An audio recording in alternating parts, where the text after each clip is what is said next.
The United Kingdom, the land where the weather changes faster than your weekend plans, tea is the ultimate cure for all problems. And sarcasm is practically a second official language. Think you know everything about the UK? Well, grab a cup of tea, no sugar. We're civilized people here.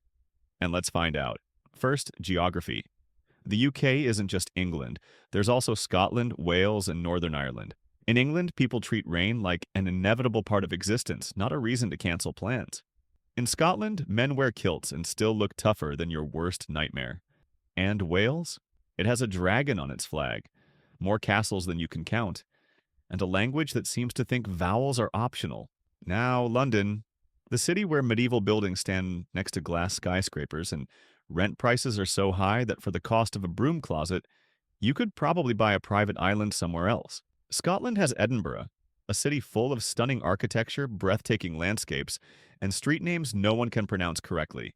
And then there's Glasgow, where the accent is so thick even locals sometimes struggle to understand each other. Food? Oh, that's an adventure.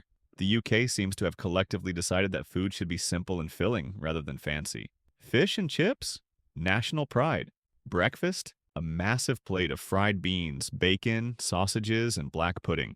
Basically everything they could find in the fridge thrown onto one plate. Tea? Tea isn't just a drink. It's a ritual, a religion, and a solution to any crisis. Lost your job? Have some tea. End of the world? Put the kettle on. Just don't add sugar before the milk, unless you enjoy receiving a very disapproving British stare. History. Britain once ruled half the world, and now its greatest export is the Beatles and royal family drama. Speaking of which, the royals are basically the country's favorite reality TV show. Whether people admit it or not, they're all watching. Football? It's not just a sport.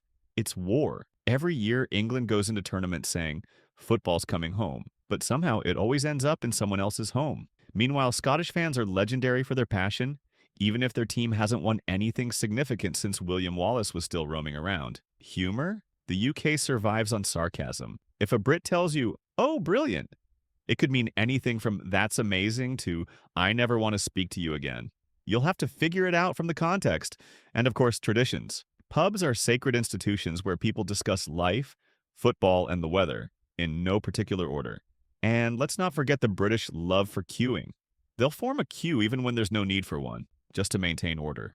Now you know everything about the UK, or almost, because Britain isn't just a country, it's a way of life, where you carry an umbrella even on a sunny day, drink tea at all hours, and apologize to furniture if you accidentally bump into it. Cheers! Let me know in the comments which country we should dive into next. Maybe somewhere that also appreciates a bit of rain.